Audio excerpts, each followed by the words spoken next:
Тері асты май қабатының қалыңдығын анықтау. Баламен сенімді қарым-қатынас орнату, қолды жуып, баланы шешіндіру. Баланы жоғарыдан төмен қарап тексеру арқылы тері асты май қабатының таралуын бағалау. Ерте жастағы бала болса, арқасына жатқызу. Егер ересек болса, отырғызу. Тері асты май қатпарының қалыңдығын анықтауда оның енін бағалаңыз, қалыптыда ол 1-2 сантиметр.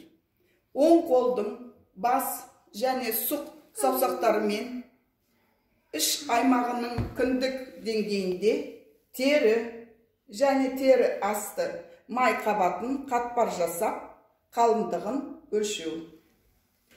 Төстің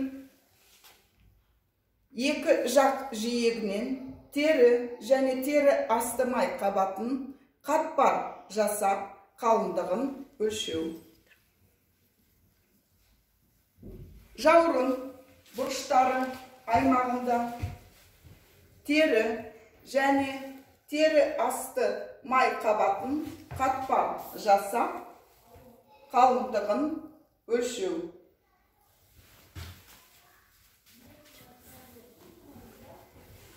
Иықтың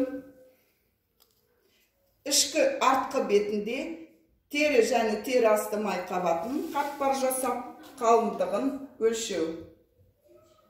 Санның ішкі артқы бетінде тері және тері асты май қабатын қатпар жасап, қалыңдығын өлшеу. Баланы киіндіру. Алынған мәліметтерді қалыптымен салыстыру. Тері асты май қабатының ұлғаюы паратрофия семіздікке тән болса, ал азаюы гипотрофияға жүдеуге тән.